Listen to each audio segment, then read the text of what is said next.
Ladies and gentlemen, boys and girls, Assalamu alaikum and welcome back to another episode of Beyond Balance Sheet. I am Aliza Naqvi and today we have quite an energetic guest. Now, he is a chartered accountant by profession, but that does not limit him. He has been working in KPMG for years. Like, it's almost like a home to him. He has worked in KPMG Riyadh, Dubai and Oman. So apart from that, he has always been somebody who stands out, because he didn't have that vision for himself that he would be the nerd or the stereotypical chartered accountant. He has many passions and many interests. So let's dig deep into this conversation because I am very happy and honored to have Salman Memon here with me. Assalamu alaikum. Walaikum salam. कैसे हैं दीदा? Alhamdulillah, all good. How are you? I'm good. Thank you for the good introduction. ऐसा लग रहा था कि मेरी कोई किताब लिखी जा रही है, इसकी वजह से मुझे एक पूरा पन्ना सफ़ा दिया गया और बड़ा अच्छा लगा आपसे सुन की तारीफ. Thank you so. You deserve every bit of it, and I am so happy to have you here today. And I know that you're just here to visit, and like बहुत ही कम time है आपके पास, but I am so glad you could make time for this. नहीं कोई मसला नहीं है. असल में TSA के साथ बहुत ही गहरा ताल्लुक़ रहा है. बहुत TSA ने बहुत कुछ दिया है मुझे, बहुत कुछ सिखाया है. टीचर्स ने, स्टूडेंट्स ने, कुलीग ने, सब ने साथ रख के हमने बहुत सारी चीज़ें, एक्टिविटीज़ भी की हैं यहाँ पे. अगर आपको थोड़ा सा पता हो हमारे बैच का, तो बहुत अच्छा था. फ़न वे में चीज़ों को निकाला है. फ़न वे में टीचर्स भी काफ़ी अप्रिशिएट करते इस चीज़ों को, क्योंकि उस टाइम पे ना बहुत टिपिकल सोच बनी हुई थी, स्टूडेंट्स की भी, टीचर्स की भी. स्टूडेंट्स डर रहे हैं, टीचर डरा रहे हैं, और फिर ये एक सैनरी चलता जा रहा था. तो ये कि काफ़ी चीज़ों को चेंज करने की कोशिश की, सपोर्ट किया टीचर्स ने भी. सर तबारी ने स्पेशली बहुत सपोर्ट किया, इंकरेज किया हमको. तो ये कि फाइनली आज किसी पोजीशन पे बैठे हुए हैं, तो there is a time to give back. तो एनी टाइम फॉर TSA. ठीक है, बताएं, इतने सालों बाद आप TSA वापस आए, how do you feel? Actually अगर मैं इसको अपनी ज़बान में जवाब दूँ तो ऐसा लग रहा है कि हम शरीफ के हुए सारी दुनिया ही बदमाश बन गई. लाइक इन द सेंस कि बहुत चेंज आया है, क्योंकि मैंने थोड़ी क्लासेस भी अटेंड की हैं, बड़े बच्चों के साथ सेशंस भी किए हैं. तो इससे अंदाज़ा हुआ है कि जो जनरेशन है वो काफ़ी क्विकली चेंज हो रही है. ठीक है, वो चेंज हमारे टाइम में आ चुका था, क्योंकि I use to be like a guy. अच्छा, एक चीज़ में इंटरेस्ट अब शेयर करता हूँ. जब हम TSA में आए थे, specifically there used to be boards like interactions are not allowed and all these stuff. तो वो तो सबसे बड़ा चैलेंज था. हमने बोला CA हो के ना हो, पहले तो ये चैलेंज एक्सेप्ट करने के ऐसे कैसे नहीं अलाउड है. तो खैर, लाइक जोक्स अपार्ट, सर तबानी के साथ भी थोड़ी सी हमने काफ़ी इस पर मतलब डिस्कशन चलती थी, तो वो भी काफ़ी चीज़ों को लेके लीनियंट हुए उस टाइम पे. तो ऐसा ही होता था कि यार आप जब चीज़ों को लाइक पॉजिटिव वे में स्टार्ट करते हो, लाइक कोई इसमें हमारी नेगेटिव चीज़ नहीं थी. लाइक मैं ऐसा कहूँगा कि हमारे प्रोफेशन में लाइक जिस टाइम पे मैं पढ़ रहा था, आपको सीरियसनेस और नॉन सीरियसनेस यूँ लेके चल रही है. अब इससे मेरा मतलब ये है कि अगर आप क्लास में आप देखते थे, अगर मेरे जो कोलीग्स हैं, हम लोग इतने नॉन सीरियस रहते थे जब तक पढ़ाई स्टार्ट नहीं हुई. Like sir Tabani for example class में अगर आते हैं तो उनके साथ हम लेवल की मजाक करते थे, मतलब फुल अपने लेवल पे आके. वो सर भी जब उनको रिस्पॉन्ड करते थे तो मज़ा आता था, क्लास का एनवायरनमेंट बना रहता था. लेकिन एट द सेम टाइम जब सर तबानी सब बोर्ड पे क्वेश्चन लिखते थे तो फिर सबको सबसे पहले सॉल्व करने वाले भी हम होते थे. तो ये चीज़ बहुत ज़रूरी है आपको अपने इस प्रोफेशन में स्पेसिफिकली, क्योंकि ज़रा सा भी आपने बैलेंस आउट किया then you will like clean bowled. तो ये थोड़ा सा सीन है. And I feel like each of them is so important कि अगर आप उस लाइक एक आपकी जो एक सेफ स्पेस है, आपके जो इंटरेस्ट हैं या आपके जो नॉन सीरियस एटीट्यूड है, अगर वो नहीं है तो फिर उससे आपका एक जो सीरियस एस्पेक्ट है ज़िंदगी का वो भी इम्पैक्ट होगा, because you would be so mentally occupied. हाँ बिल्कुल ऐसा ही है, क्योंकि देखो हमारे प्रोफेशन में जैसे मैंने बताया कि यहाँ पे ना डर का बड़ा माहौल था. अब मैं अभी भी देखो, मुझे बुरा भी लगता है क्योंकि मेरे साथ काफ़ी लोग हैं जो क्वालिफाई हो गए, पास आउट हो गए. मैं देखता हूँ अभी वो कहीं इंटरव्यूज़ देते हैं, बैठते हैं, तो अभी भी वो स्टिल उस चीज़ को लेके बैठे हुए हैं. फैमिली के लिए टाइम नहीं मिलेगा, फ्रेंड्स के लिए टाइम नहीं मिलेगा, तुम्हारी सोशल लाइफ ज़ीरो हो जाएगी. अब आप तो ये बात कर रहे हो, ठीक है, मैं इस पॉडकास्ट में आके इस तरह की 2-4 बात कर दूंगा, लेकिन जो मेरा पॉडकास्ट देख के शायद वो CA में आना चाह रहा है या वो आ चुका है अभी स्टार्ट पे, AFC लेवल पे या स्टार्ट लेवल पे, तो वो बिला वजह डर जाएगा. तो अच्छा, मज़े की बात ये जो ये बात करते हैं वो डिबेट्स में भी होते थे हर जगह, वो दूसरी लाइक पब्लिक स्पीकिंग में भी होते थे. अब होना मतलब कि उसकी प्रिपरेशन भी करते थे, उसकी तैयारी भी करते थे, फिर प्रैक्टिस भी करते थे, फिर जाके परफॉर्म भी करते थे, फिर जीतते हारते भी थे. तो आप पेपर्स भी दे तो ये आप एस्पेक्ट बताओ. अगर ये वो आपकी प्रायोरिटी थी ना, आपका अपना टाइम था, आप वो फ्रेंड्स को देते थे, अपनी फैमिली को देते, अपने सोशल, आप किसी भी चीज़ को यूज़ कर सकते थे। अब वो उस चीज़ को वहाँ यूज़ करते थे, उसके बाद वो कहते हैं हमारे पास टाइम नहीं मिलता, तो ये गलत चीज़ है, गलत मैसेज जा रहा है। तो गलती उनकी भी नहीं है, ये हमारा माइंडसेट ही ऐसा बनाया हुआ है कि आप ऑडिट में आ जाओगे आपको टाइम नहीं मिलेगा, आप सीए में आ जाओगे आपको टाइम नहीं मिलेगा। ऐसा नहीं है, टाइम निकालना पड़ता है। एक फिलॉसफी बच्चे पकड़ लें भाई, जब किताब खुली है ना सामने, बुक खुली है आपके पास, तो उस वक्त आप सीरियस हो जाओ। जैसे बुक बंद हुई, आपने ना सीए की बात करनी है, ना क्लास की बात करनी है, अपने अंदर जितना भी आपके अंदर कूट कूट के भरा हुआ फन वो बाहर निकालो। क्योंकि होता ही है कि हम 3 घंटे की क्लास लेते हैं, उसके बाद हमारा 2 घंटे का ब्रेक होगा, लड़के यार सर ने ये पढ़ाया, यूँ किया यूँ किया। उस टाइम पे हम लोग सारे बाइक पे जाते थे, बाइक पे बैठ के जा रहे हैं, आगे पीछे बात यही चल रही है। और मैं बोलता बस करो यार, ठीक है क्लास में थे पढ़ ले, घर जाके दोबारा किताब खोलेंगे, सीरियस हो रहेंगे। अभी जो बीच में 5-6 घंटे मिले हैं ना, इसमें लेवल कर दो, कुछ जो अपने अंदर है चीज़ें निकालो, बाहर करो। तो ये बस ऐसे एलिमेंट को लेके चलते थे हम लोग। क्लास में भी बड़ा मज़ा आता क्लास में एक्टिविटीज़ में। फिर हमने दूसरी एक्टिविटीज़ भी काफ़ी स्टार्ट की थी टीएसए में, तो काफ़ी चीज़ों को सर ने भी सपोर्ट किया, तो हमें भी हिम्मत मिलती थी। एंड अल्लाह ताला की मतलब मेहरबानी है और माँ बाप की दुआएं कि पेपर्स भी साथ साथ निकलते गए, तो एज मिलता गया कि नहीं यार सही है, लड़का जा रहा जाने दो। तो जो कर रहे सही कर रहे, काम कर हाँ, जो कर रहे सही कर रहे, पेपर निकल रहे ना, मम्मा पापा खुश हो रहे हैं, टीचर्स खुश हो रहे हैं, और लड़के अच्छा इवन मुझे लड़कों के मैसेज आते थे। मैं उस टाइम थोड़ा सा मैं इन था ना, तो सब लोग जानते थे। तो मैसेज इवन रिजल्ट आया ना, मैसेज आया तुमने सही नहीं किया, तुम गलत गाइड करते हो, तुम्हारी वजह से इस तरह तुम शो करते हो कि तुम पढ़ते नहीं हो, तुम्हारे पेपर्स निकल जाते हैं। मैंने बोला भाई ठंड रख, क्या हो गया? मतलब कोई आपसे लगे हुए नहीं, सीनियर्स हो जूनियर्स हो, इस तरह के लिटरली मुझे मैसेज करते थे। अब मैं इनका जवाब क्या दूँ यार, मैंने बोला क्या बोलूँ यार मैं इनको। और ये कि फेल होने के बाद सबसे बड़ा दुश्मन आपको कौन है? आई कैप ने मुझे फेल कर दिया। भाई आई कैप किसी को फेल नहीं करता इस तरह। अच्छा, जब तक एक थोड़ी सी सीरियस नोट पे एक बात है, जब तक फेलियर को एक्सेप्ट नहीं करेंगे हमारे प्रोफेशन में, किसी भी लेवल पे, चलो हमारे प्रोफेशन की बात नहीं करता, मैं दुनिया की हर बात करता हूँ। फेलियर को जब तक एक्सेप्ट नहीं करोगे कि हाँ ठीक है मैं फेल हो गया, मेरे ये ड्रॉबैक्स थे, मेरी ये गलतियाँ थी, आप कभी भी आगे नहीं बढ़ सकते। सही है। लड़के आते हैं बोलते 47 मेरे मार्क्स है, 45 मार्क्स है, मैं 3 मार्क्स से फेल हो गया, मेरे 5 मार्क्स से फेल हो गया। और नहीं कहा कि तू 55 मार्क्स से फेल हुआ है, आप ये इतना बड़ा गैप है, 47 से 3 मार्क्स से फेल हो गया, लास्ट टाइम अगले टाइम में मैं यही करके चले जाऊँगा। नहीं, तुमने आधे से ज़्यादा पेपर या तो छोड़ दिया या गलत किया है। 47 मार्क्स मीन 50% तुम गलत करके आए हो। तो इट्स अलार्मिंग सिचुएशन। वो 3 मार्क्स नहीं देखो, आपने 70-80 तक का मार्क मतलब माइंड बनाना है कि आपने वहाँ तक जाना है। तो ये थोड़ी सी है कि मिसकम्युनिकेशन या थोड़ी गैप्स कहूँगा अंडरस्टैंडिंग के, तो बच्चे रिलैक्स हो जाते हैं इस चीज़ों को लेकर। थोड़ा सा सीरियसनेस इस चीज़ पे चाहिए। अगर फेलियर को एक्सेप्ट करोगे और लास्ट अटैम्प्ट से बेहतर तैयारी करोगे हर लेवल से, तो फिर इंशाल्लाह आपको नेक्स्ट टाइम आपको रिजल्ट पॉजिटिव ही मिलना है। अच्छा, यू हैव सीन अब आजकल की जो जनरेशन है जिस तरह से उनका अटेंशन स्पैन बहुत छोटा है, and like they are constantly looking for shortcuts कि बस 2x पे हमने लेक्चर देख लिया और बस जल्दी जल्दी से कुछ हो जाए, जल्दी जल्दी पेपर पास हो जाए। तो आई नो आप इतने पुराने तो नहीं हैं, but what advice would you give to अभी की जो जेनजी प्रॉब्लम्स हैं एंड जो अभी की जो जनरेशन है, लाइक वो इन चीज़ों को कैसे एड्रेस करें?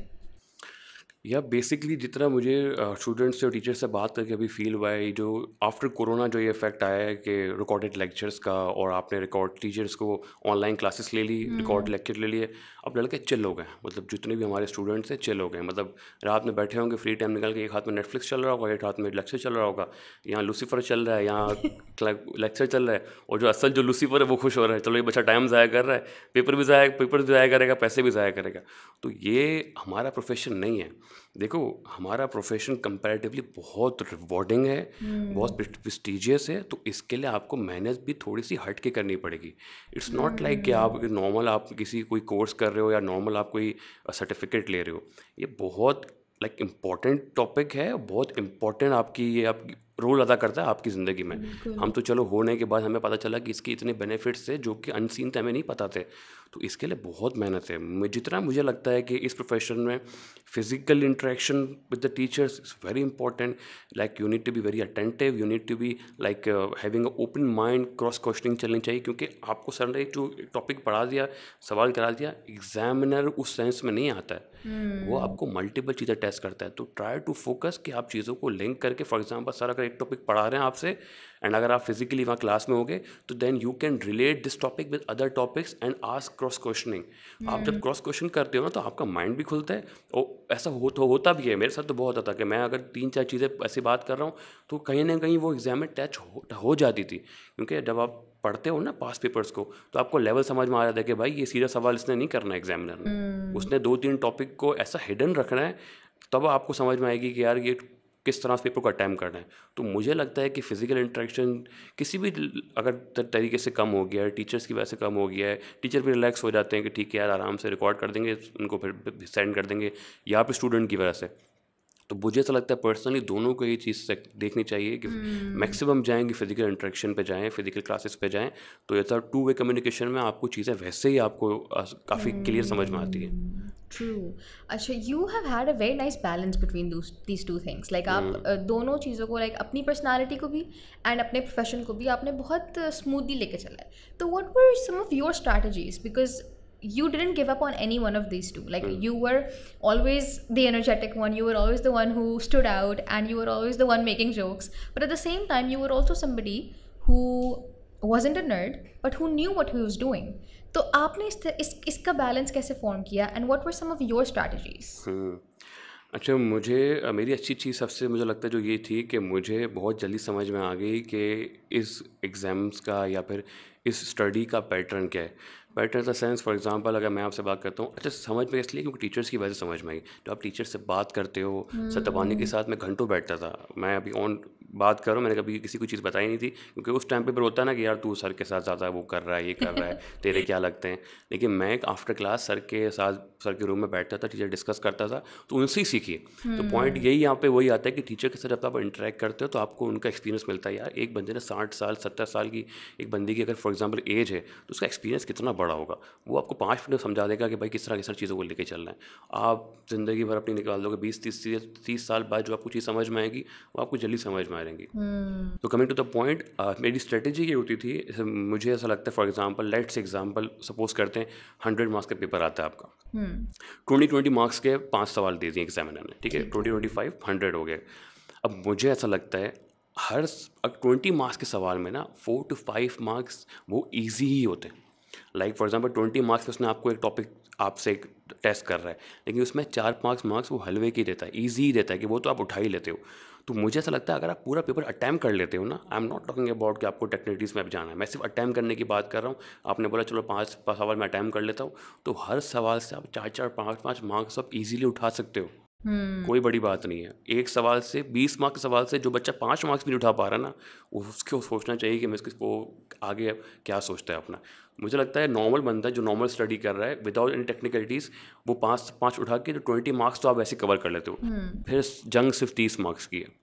अगर आपने वो 30 मार्क्स लेने तो फिर आपने 3 सवाल अच्छे करने हैं, 4 सवाल अच्छे करने, पूरा पेपर मैं नहीं कह रहा अच्छा करके आओ कि 5 सवाल आपने बोला भाई मैं पूरा करके आया, मुझे मेडल लेके आना है आज, ठीक है तैयारी करो, मेडल वाली आपको प्रिपरेशन करो, लेकिन एग्ज़ाम में बैठ के ना सोचो कि भाई मैंने कुछ कर देना है। ठीक है, आप बोलो भाई मैंने पूरा सवाल अटेम्प्ट करना है पहली बात, और टाइमली मैंने 3-4 सवाल ऐसे एक्सेल करने कि मैं उसमें मेजर मार्क्स उठा लूँ, दैन पेपर पास है। जितना मुझे लगता है, जितनी मेरे टाइम पर स्ट्रेटेजी थी।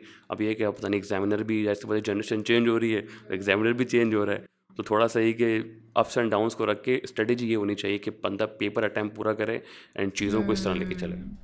अच्छा, एक ट्रेडिशनल परसेप्शन बना हुआ है कि if somebody is outspoken, if somebody is an extrovert, तो वो इस प्रोफेशन में यूजुअली नहीं आता because it's kind of famous for nerds. तो I am not saying that's true, लेकिन आपका क्या परसेप्शन था when you entered into this profession, और क्या आपने भी ये सारी चीज़ें सुनी थी, ये सारे मिथ्स आपने सुने थे? हाँ, अच्छा बहुत अच्छा सवाल किया आपने। मैं ये सवाल जब से मैंने सीए स्टार्ट किया तब से मैं सुनता आ रहा हूँ, और मैं काफ़ी मुझे लोग बोलते भी हैं। देखिए बहुत सारे लोग आपको बहुत सारी बातें बोलते हैं। द ओनली वे उनको जवाब देने का है इज़ योर रिजल्ट्स। ख़त्म। जहाँ रिजल्ट्स आ जाते हैं आपके, वहाँ सबके सवाल बंद हो जाते हैं। मैं नाम कोट नहीं करूँगा। When I entered in this premises, मैंने 2 लेक्चर्स लिए थे and I was very non serious start में, सिर्फ क्लास के हद तक, माहौल बनाने के हद तक। एंड एट दैट टाइम एक टीचर ने मुझे बोला था कि बेटा तुम्हारा अगर CA क्वालिफाई हो गया ना तो मेरा नाम बदल देना, एंड दैट टीचर वो very senior, I am not coating his name because I do respect him a lot. मैं थोड़ा उस वक्त डिसहर्ट हो गया, मैंने बोला ये बात नहीं बोलनी चाहिए थी, ठीक है यार कोई मसला नहीं है, लेकिन खैर मैंने चीज़ें को कंटिन्यू रखा अपनी, वही जो हम करते थे, पेपर्स हुए, पास हुए, रिजल्ट तक क्वालिफिकेशन हो गई अल्हम्दुलिल्लाह। एंड जब मैं मिठाई लेके गया सर के पास and he stand up, he salute में, ही सेड ओके नहीं मैं एक वीडियो बनाऊंगा तुम्हारे लिए कि मैंने तुम्हें ये बात बोली थी, मेरे पास चल करें रिलैक्स करें, कोई ऐसी बात नहीं है, ठीक है चीज़ें। बंदा उस वक्त जब आप उस बैक टाइम पे जाओगे ना तो उस वक्त आपको मतलब मेरे ऊपर रख के सोचो कि एक नया बच्चा आया है, वो थोड़ा सा चिल रहना चाह रहा है, रिलैक्स रहना चाह रहा है इस माहौल में, एट द सेम टाइम पढ़ भी रहा है। ऐसा नहीं है कि आप उसको उतना तरजीह दो कि अपनी पढ़ाई कॉम्प्रोमाइज़ कर दो। तो उस चीज़ को मतलब वो माइंडसेट ऐसा बना होता है कि आपको ज़ाहिर सी बात है टॉन्ट भी किया जाता है, आपको बैक भी किया जाता है कि ना करो। और बहुत से मुझे लगता है कि ऐसे इंट्रोवर्ट्स हैं, वो ऐसे बहुत से लोग हैं जिनको शायद फ्रेंड्स बनाने नहीं आते, जिनको सोशल लाइफ करना नहीं आती, उनके लिए तो सबसे अच्छा ऑप्शन हो जाता है, कुछ नहीं बोलते यार मेरा CA में हूँ, मैं तो नहीं कह सकता, CA में हूँ मैं, CA में हूँ, तो उसको एज अ टूल यूज़ करते हैं अपनी खामियों को, अपनी खामियों को छुपाने के लिए। तो it's not a right thing ना। अगर वही चीज़ आपके अंदर, आप देखो हर बंदे का नेचर अलग है, आपका अलग है, मेरा अलग है, जितने स्टूडेंट सबका नेचर अलग अलग है, सबको अपने नेचर के हिसाब से इस प्रोफेशन में आना चाहिए और सामने वाले की रिस्पेक्ट करनी चाहिए। हमने किसी को नहीं बोला बैठ के, कुछ बच्चा अगर बैठ के चुपचाप अच्छा शरीफ बच्चा पढ़ रहा है कि नहीं हमारे साथ मस्तियाँ कर, नहीं तुम्हारा ये तुम्हें सूट करता है तुम करो, कोई मसला नहीं है। अब हम आपको कुछ नहीं कह रहे ना, तो आप भी हमें कुछ नहीं बोलो, पीछे बात करना कि ये लोग ऐसे हैं वैसे हैं, तो वही बात आती सारी। The only way to keep them like shut और answer them is to is the results. आप अपने रिजल्ट्स आपके पॉजिटिव आ गए, then it's the end of the thing. बहुत से लोग फिर आपसे बाद में गाइडेंस देते हैं, जो आपको पहले मना कर रहे होते हैं वो फिर आपसे गाइडेंस ले रहे होते हैं, भैया किस तरह मैनेज किया था, क्या किया था, क्या किया था। ठीक है कोई मसला नहीं है, थोड़ा सा जब बंदा कोई चीज़ चेंज करता है तो ये सब चीज़ें बंदे को फेस करनी पड़ती हैं। अच्छा ये तो हो गई आपकी एकेडमिक लाइफ, और इसमें भी आपके बहुत से चैलेंजेस थे, but you did your best. And जब आपकी पेपर्स ख़त्म हुए एंड एवरीथिंग, और उसके बाद जब प्रोफेशनल लाइफ स्टार्ट हुई, तो एक तो वो होता है ना कि बहुत ज़्यादा एक गोल्डन टिकट लगता है कि oh my God CA, like CA के बाद तो आपके लिए सारी अपॉर्चुनिटीज़ खुली हैं, एंड लाइक फ़ौरन आपको फर्म्स हायर कर लेंगी, इंडक्शंस हो जाएंगी। तो आफ्टर योर एकेडमिक लाइफ क्या चेंज आया, लाइक CA के बाद ज़िंदगी कैसी होती है? आफ्टर CA मैं बस एक बोलूँगा ठीक है जोक्स अपार्ट, लेकिन ये फैक्ट है। अब मैं आपको उसमें फ़िलासफ़ी में जवाब दूँ या सेंस ऑफ अकॉम्प्लिशमेंट मिली है, मुझे ये मिला है, मुझे ठीक है वो सब मिली हैं, लेकिन जो चाचा कायद है ना ये एंड है। ये चाचा कायद आपके जेब में हो और आप बाहर मुल्क में हो और बाहर का चाचा कायद आपके जेब में, फिर तो आपको पता है, फिर तो आपकी शादी किस्ता घर में भी हाँ आ जाता है, और फिर जो खानदान वाले बुलाते नहीं हैं आपको, वो फिर आपको VIP टेबल में बिठा रहे होते। तो ये तो चलो एक फ़न वे में, लेकिन ये काफ़ी अच्छी चीज़ें हैं, आपको बहुत सारी चीज़ें अकॉम्प्लिशमेंट मिलती हैं, आपको बहुत सारी चीज़ें अपॉर्चुनिटी मिलती हैं। क्योंकि मुझे याद पड़ता है कि like when I did my chartered accountancy, उस टाइम पे मुझे पाकिस्तान से बाहर 5 मेरे पास ऑफर लेटर्स थे एंड डिफरेंट कंट्रीज से थे, and at that time I have to choose मुझे कहाँ जाना है। ये बहुत बड़ी चीज़ होती है, सिर्फ मैं अपनी बात नहीं कर रहा, मेरे साथ जितने भी मेरे कोलीग्स थे, जो भी CA करता है उसको वही अपॉर्चुनिटी मिलती है, यूजुअली मिलती है। अब शायद डायनामिक्स थोड़े चेंज हो गए हैं, क्योंकि हमारा ऑल टुगेदर प्रोफेशन ही अभी थोड़ा चेंज हो गया है। अभी मैन पावर थोड़ा सा कम हो रहा है हमारी ऑडिट फील्ड में, लेकिन एट दैट टाइम आपको बहुत सारी चीज़ें मिलती हैं, आपका माइंड खुलता है एंड आपको चूज़ करना पड़ता है कि यार आपको आपके लिए क्या बेहतर है। तो ये बहुत बड़ी चीज़ है, जिस तरह के हमारे मुल्क के हालात सबको पता है आपको कि किस तरीके से हम लोग चीज़ों को फेस कर रहे हैं। एंड एट उस टाइम पे अगर आपको कोई चीज़ चूज़ करने को मिल जाए कि आपने ये करना है, ये करना है, ये करना है, वो बहुत बड़ी बात होती है। तो I think this is one of the like profession where you get this privilege. Okay अच्छा, तो आपके पास like you had the option to choose from 5 different countries, right? तो थोड़ा सा like can you go over your interview procedures and like आपने कैसे S किया, आपकी क्या स्ट्रैटेजीज होती थी कि इंटरव्यू में, because you are I think communication comes very easily to you, लेकिन it's about formal communication and it's about being professional. तो how were you able to ace those interviews? हाँ देखिए, इसमें ये होता था लाइक फॉर एग्जांपल प्रिपरेशन बहुत ज़रूरी है। आप जितने भी जीते हो, आप जितने भी पब्लिक स्पीकिंग में आप एक्सेल हो, कितने भी आपने इंटरव्यू के माइंड से खेलना है। मैं आपको लिटरली बात बता रहा हूँ, बहुत सारी चीज़ें क्या होती हैं, देखें आपने प्रिपेयर इस तरह करना होता है। फॉर एग्जांपल आपको किसी इंटरव्यू के लिए प्रिपेयर कर रहे हो, आप मुझसे एक सवाल कर रही है, मुझे पता है वो सवाल आना है, मुझे पता होगा बीइंग अ लाइक इंटरव्यू, मुझे पता है कि इंटरव्यूअर ये 2-3 सवाल करेगा, तो आपने उसका जवाब इस तरह बनाना है कि आपको ये भी पता हो कि आपके आंसर से वो सवाल क्या उठाएगा। देखो इंटरव्यूअर की सबसे बड़ी मतलब पावर ये होती है कि वो आपके जवाब से उठाएगा सवाल और फिर आपको ब्लैंक कर देगा एंड देन बैठ के चुप हो जाते हैं। आपने जवाब ही ऐसा देना है। फॉर एग्जांपल मुझसे कोई इस तरह की चीज़ पूछता था तो मैं वही जवाब देता था कि जिसका मुझे पता है क्या क्रॉस क्वेश्चन वो कर सकता है एंड टक करके मुझे जवाब देना उस पर उसको एक्सेल करने के लिए। एट दैट उस टाइम पे वो लगता है कि नहीं यार ये थोड़ी सी ये लड़का सच भी बोल रहा है। फॉर एग्जांपल हमारे यहाँ तो जब भी आपको बताता है कि जब भी इंटरव्यू के लिए जाओ, जिसने ने क्लाइंट किया भी हो ना भी किया हो तो वो उसमें डाल देते हैं। फॉर एग्जांपल कि भाई यार हमने ये किया ये किया ये किया ये किया। फिर जब वो क्रॉस क्वेश्चनिंग करता है ना आपसे तो वहाँ फंस जाते हो कि यार ये बस ये लिख के आ गया, इसने इसने किया नहीं, तो वो आपके लिए बहुत बैड पड़ता है। पहले तो ये ऑनेस्ट रहो, जो चीज़ें की बता दो। देखो वो क्वांटम पे कभी भी नहीं जाएगा। अगर जो आपका इंटरव्यू से मैं अगर बिग 4 की इंडक्शन की बात करूँ या मेरे जॉब इंटरव्यू की बात करूँ, वो क्वांटम पे कभी भी नहीं जाएगा कि आपने कोई 20-30 क्लाइंट्स कर लिए हो, आपने अगर वो हो ये भी कर लिया हो, IFRS 16 भी कर लिया हो, IFRS 9 भी कर लिया हो, IFRS 7 सब कुछ कर लिया हो, वो कभी भी इस पर नहीं जाता है। उसको पता है भाई 3-5 साल का लिमिटेड टाइम होता है और एक जॉब पे आपको रिपीटेड होना पड़ता है। फॉर एग्जांपल अगर मैं किसी क्लाइंट पे हूँ तो नेक्स्ट ईयर भी मुझे करना पड़ेगा एज अ सुपरवाइज़र, उसके बाद नेक्स्ट ईयर मुझे एज अ AM भी मुझे करना पड़ेगा। तो लिमिटेशन को पता होती हैं कि क्वांटम पे नहीं। हाँ, लेकिन जो क्लाइंट्स आपने 2 या 3 जो डाले हैं उसमें आपने एक्सेल करना है। वो कुछ भी पूछ सकता है उसके हवाले से, तो आपने वो क्लाइंट्स ही वैसे बताने हैं और जवाब भी आपको वैसे देना जिसको आपको पता है कि फॉर एग्जांपल आपसे पूछता है, लाइक टेक्निकली बात करता हूँ, वो आपसे पूछता है कि आपने ये क्लाइंट किया है, इसमें सिग्निफिकेंट रिस्क क्या थे। तो आपने बोल दिया हाँ मैंने याद किया, मैंने रेवेन्यू मैंने बता दिया फ़ौरन से।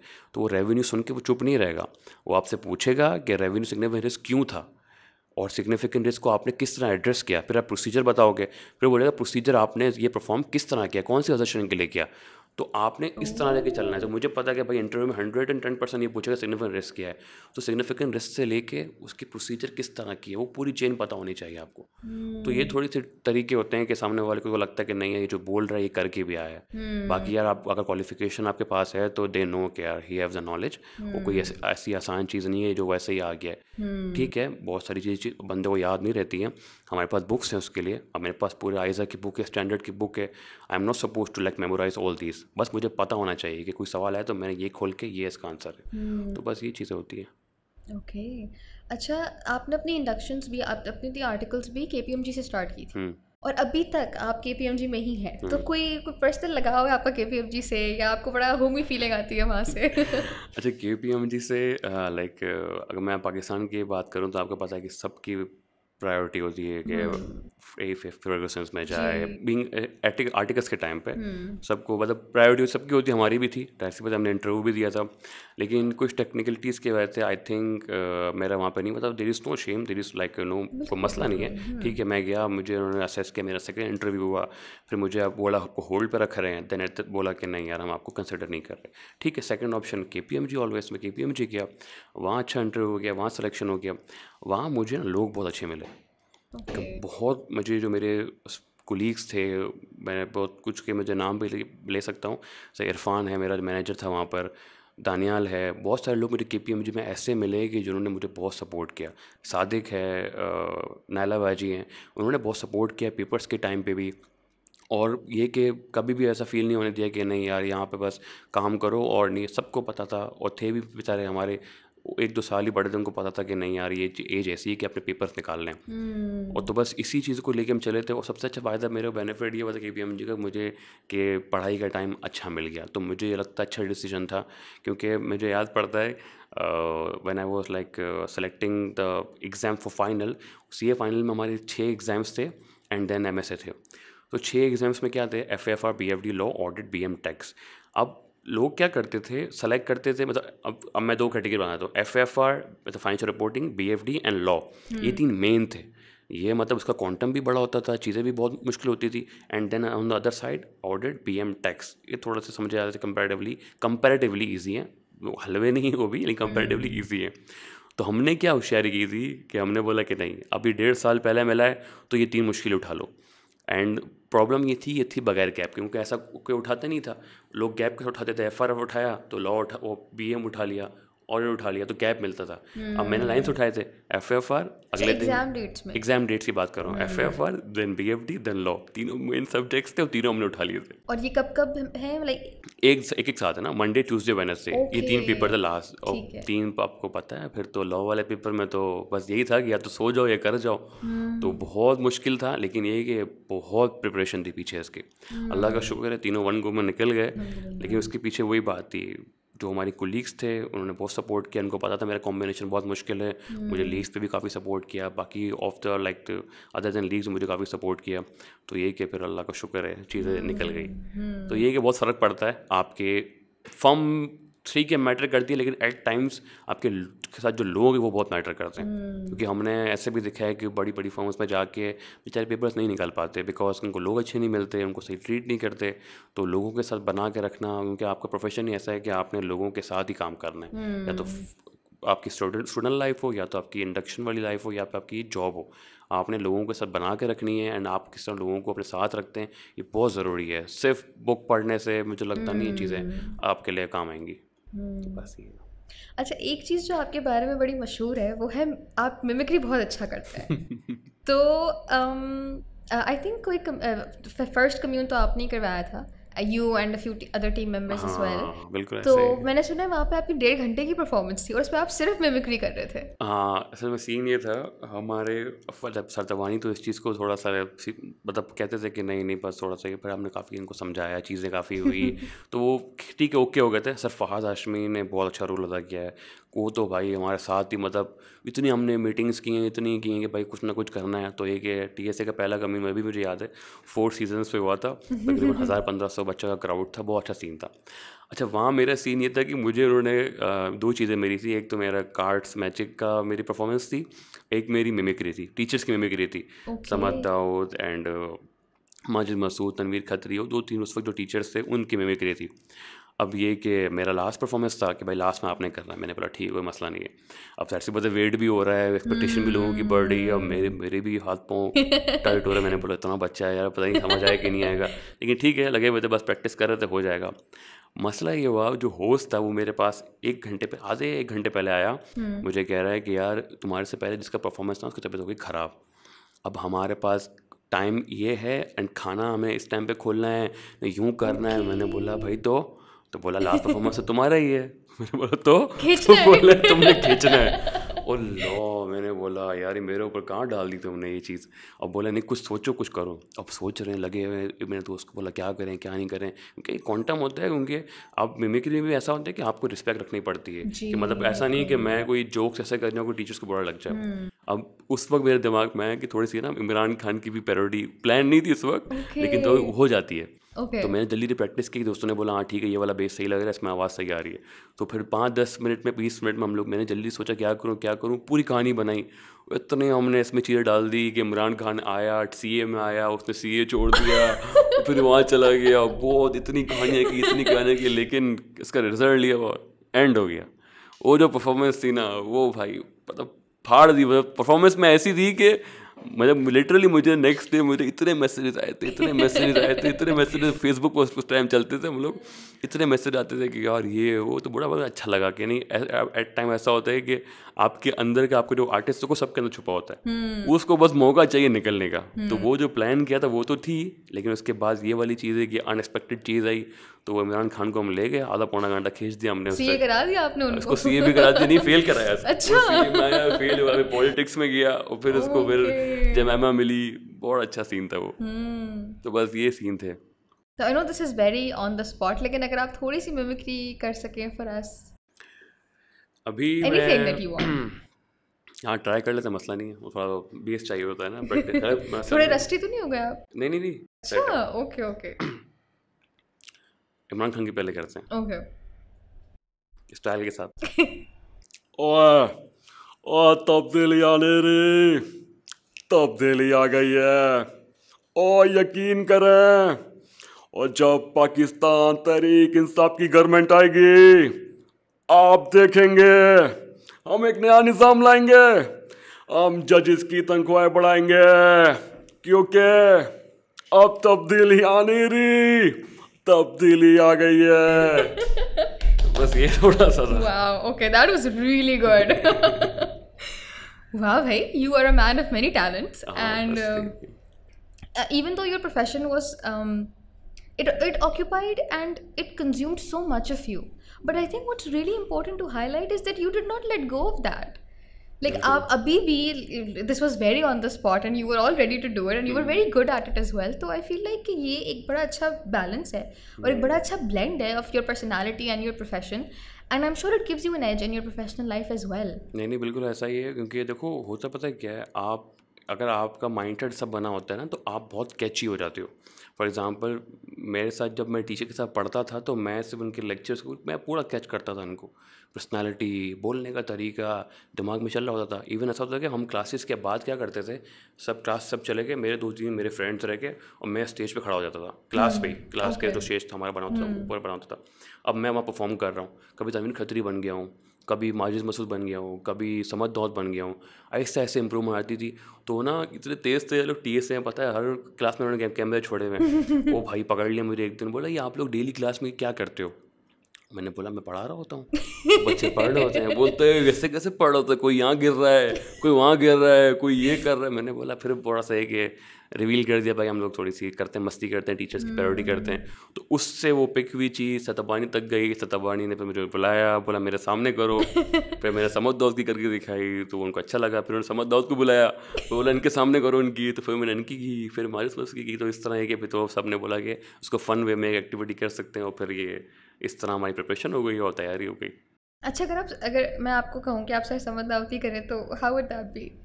समद दाऊद बड़े अच्छी पर्सनालिटी है। अच्छा, उनको A लेवल से बहुत लगा हुआ है। Okay. और समद दाऊद का स्टाइल ये है जो करता है, ये तो A लेवल्स का बच्चा है, इसके लिए मसला ही नहीं है। इक्वेशन बना, साइमल्टेनियसली सॉल्व कर, आंसर बोल चार्ली। ये उनका and he is still like that. हाँ, ओ भाई उनका ये था कि टीचर्स का ये कि आप कुछ टीचर ऐसे होते हैं ना कि उनको आप कैच कर सकते हो, वो बड़ी डिस्टिंक्ट होते हैं। जैसे माजिद मसूद के मैं थोड़ा सा डू रिस्पेक्ट सर को, भाई मैं सर की डरता भी हूँ, सर की पर्सनैलिटी ऐसी है ना फुल। भाई अब सर आ गए क्लास में, बेटा सर हमेशा कर लास्ट में क्या पढ़े थे, किसने बस IFRS 16 पढ़े थे। ये स्टैंडर्ड मुश्किल नहीं है, इसमें बारीकियाँ बहुत है, इतनी चीज़ें याद नहीं रहती, पढ़ा के हमें याद रह गई हैं। बस रफली एग्जाम रफली। ये स्टैंडर्ड मुझे बोलता है मैं आपको रिकॉर्ड करने नहीं दूंगा। मेरा स्टैंडर्ड गुस्सा नहीं करो, बैठ के बात करता है। तो इस तरह का क्या होता है, सर के जो जुमले होते थे, जो अंदाज होता था, तो वो हमें अच्छा भी लगता था, क्लास में मज़ा भी आता था, और फिर हम कैच करते थे और फिर बाद में बच्चों को एंटरटेन करते थे। Wow, you are a man of many talents, Salman. अच्छा, मुझे ये बताएं कि being so active all the time and being so focused, like आप बहुत सारी चीज़ों को आप ऑब्जर्व कर रहे हैं, बहुत सारी चीज़ों को आप नोट कर रहे हैं, तो ये like how did you use it to your advantage कि आप टीचर की बॉडी लैंग्वेज को भी इतना ऑब्जर्व कर रहे हैं, टीचर किस तरह बोल रहे हैं, क्या जुमले बोल रहे हैं, उनके क्या कैच फ्रेजेस हैं, and at the same time you are trying to study as well, वहाँ पे भी फोकस है। तो हाउ डज दैट वर्क? आपका थिंकिंग प्रोसेस क्या है? हाँ, थिंकिंग प्रोसेस देखिए, इसमें बेसिकली ये है कि मेरे फादर अल्लाह उनको जन्नत नसीब करे। अच्छा, मैं इस प्रोफेशन में, मैं इसको वहाँ से स्टार्ट करता हूँ। प्रोफेशन में मैं सिर्फ अपने फादर्स की वजह से आया था। उनके बीइंग अ वीमन फैमिली, सबका माइंडसेट था कि भाइयों का कि फैमिली बिजनेस को रन करना है। अल्लाह का शुक्र है अच्छा बिजनेस है, तो अब्बू ने सेटअप किया हुआ है, तो सब ने वहीं जाना था, स्टार्ट से था। बट ये कि क्लास में बचपन से क्या थोड़ी सी पोजीशन आती थी, एक शिकायतें भी बहुत आती थी हमारी, और पोजीशंस भी आती थी। तो सर अब्बू हमेशा कहते थे कि तू थोड़ा सा मुझे लगता है अलग है, तो कुछ अलग करने की ट्राई करना। लाइक कॉर्पोरेट फील्ड में वो बोलते थे मेरा कोई भी नहीं है, ना मेरे ख़ानदान में कोई है, हमारे पूरी ख़ानदान में कोई भी इस तरह नहीं है, सबके मेमन है, सबके अपने अपने कारोबार है, बिजनेस है, उसी को फैमिली बिजनेस की मतलब जो लेगेसी वही सब कैरी फॉरवर्ड कर रहे हैं। तो मुझे सब्बू ने कहा था कि थोड़ा सा ट्राई कर। अब नहीं पता था उस टाइम पे CA क्या होता है, थोड़ा सा मालूम किया कि भाई ठीक है क्या चीज़ें मुश्किल है। अब मेरा इंटरेस्टिंग ये है कि मैं जब मेरा 10th कंप्लीट हुआ, 9th एंड 10th में मेरे केमिस्ट्री और फिजिक्स में बहुत अच्छे मार्क्स थे। Like out of 100 final exams में 97 95 थे मेरे केमिस्ट्री एंड फिजिक्स में। तो केमिस्ट्री के सर ने मुझे अब्बू को बुला लिया था उस टाइम पे क्लास, उसमें स्कूल आ जाओ कि भाई इसने तो लड़के ने तो बड़े अच्छे मार्क्स लिए हैं, अब उसको आप बताओ उसको क्या करना है, इंजीनियरिंग कौन से कॉलेज में डालना है, उसको कहाँ लेके जाना है। तो मैंने उस वक्त सर को बोल दिया, सर मेरी बात सुने, मार्क्स मेरे अच्छे आ गए लेकिन अल्लाह माफ़ करे मुझे कोई चीज़ आती नहीं है केमिस्ट्री फिजिक्स की। बस ये कि उस टाइम पे पैटर्न था कि 5 ईयर पढ़ के चले, और टू बी वेरी ऑनेस्ट तो वही करके गए थे। हाँ, रट्टा स्ट्रॉन्ग था हमेशा से, चीज़ें समझ में ऐसे आती थी कि बंदा पास किस तरह करना है पेपर्स को, वो हम कर लेते थे। लेकिन सर मैं इस फील्ड का नहीं हूँ, मुझे अकाउंटिंग और मैथ्स थोड़ा ज़्यादा अच्छा लगता है, मुझे वहीं जाना है। तो फिर ये कि फिर उसमें देखा कि सबसे ज़्यादा मुश्किल क्या चीज़ है, तो 2-3 चीज़ें निकली रही। CA is one of those कि जो टफ़ भी है, जो कि चैलेंजिंग भी है एंड रिवॉर्डिंग भी एट द सेम टाइम। तो फिर उस तरह मैं CA के अंदर स्टार्ट किया मैंने कि CA में मुझे आना है।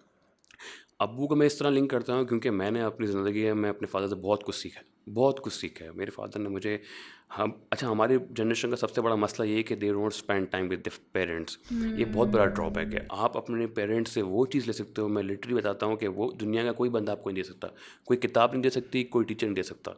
आप अपने पेरेंट्स के पास जाओ, अपने फादर के पास जाओ और बस उनकी स्ट्रगलिंग की कहानी पूछो, 1 बार 2 बार 3 बार 4 बार पूछो, वहाँ से चीज़ें पिक करो। तो मेरे अब्बू की हमेशा से जितना मैंने देखा, अब्बू ने बिल्कुल स्टार्ट से स्टार्ट किया था एंड माशाल्लाह अब्बू ने बहुत अचीव किया अपनी ज़िंदगी में, पढ़ाई में या फिर कॉर्पोरेट वर्ल्ड में नहीं लेकिन बिजनेस में। लेकिन एक थी, अब्बू पीपल, जो लोग होते हैं उनको मैनेज करते थे। अब्बू इतना दिल, मतलब सबका दिल जीतना, वो बोलते हैं कुछ दुनिया में करना है ना, आप लोगों का दिल जीतो, आपके काम होते रहेंगे। क्योंकि दिल जीतना आपको रूहानी की भी फ़ायदा देता है कि आपको भी सुकून मिलता है कि नहीं आपसे अगला बंदा आपसे सेटिस्फाइड है, और फिर कहीं ना कहीं आपको वो काम भी आता है। तो अबू हमेशा ये बोलते थे कि हर बंदे को सीखो, छोटा हो बड़ा हो, उसकी पर्सनैलिटी को देखो, उसको देखो वो क्या सही करता है क्या गलत करता है, उसकी अच्छी चीज़ें अपने पास एब्जॉर्ब करो और उसकी बुरी चीज़ों को छोड़ दो। तो इस तरह क्या होगा, आपकी पर्सनैलिटी ग्रूम होती रहती है। किसी का आपको लगता है बोलने का स्टाइल अच्छा है, किसी को आपको लगता है कि यार the way he like learning, the way he like speak, the way he like walk, the way he like communicate, बहुत सारी चीज़ें सबकी अलग अलग होती हैं। तो वहाँ से आप कैच करते रहो और सब अपने ऊपर इम्प्लीमेंट करो, फिर आपको समझ आएगी कि नहीं आपकी पर्सनैलिटी में ड्रास्टिक चेंज आ रहा है, और फिर आपको फिर हेल्प भी करता है। तो यही है, तो ये कि पप्पा अल्लाह ताला को जन्नत नसीब करे। तो मैं यही बोलूँगा अपने आजकल के बच्चों को अपने पेरेंट्स का टाइम स्पेंड करें, बहुत कुछ इनसे सीखने को है हमारे पास जो हम नहीं करते। और जो पेरेंट्स की दुआ है ना, आपको मैं लिख के देता हूँ कि जिसने अपने पेरेंट्स को अपने हाथ में रखा हुआ है ना, उसको मैं गारंटी देता हूँ कि कोई नीची आपको हरा सकती है। क्योंकि उनको बोलने की ज़रूरत भी नहीं पड़ती है, हमें थोड़ा दुआ करते हैं, हमें हाथ उठाने की ज़रूरत पड़ती है। उन्होंने सोच भी लिया ना अगर, तो बच्चा काम में यहाँ पे, ये बहुत बड़ी बात है। हमारे हमको समझ काफ़ी लेट आई लेकिन आ गया, अल्लाह का शुक्र है कि नहीं यार किस तरह चीज़ों को लेके चल रहा है। सेम फॉर टीचर्स, ऐसा नहीं कि टीचर्स कोई कम है, टीचर्स भी आपके वैसे ही हैं, आपके लिए मुखलिस होते हैं बेचारे, दिन रात आपके लिए लेक्चर्स पीछे बना रहे होते हैं, आपके सवालों के जवाब दे रहे होते हैं, और इन रिटर्न हम क्या देते हैं, रिकॉर्ड लेक्चर सुन लिया बट ठीक है सर थैंक यू आप for the sending the lectures. ये वो टीचर डिज़र्व ही नहीं करते। आपको रिस्पेक्ट भी देनी है, आपने उनको टाइम भी उनको फील कराना है कि they are also important, and उनकी आपकी अचीवमेंट में उनका भी बहुत बड़ा रोल है। तो respecting your parents, respecting your teacher is very important.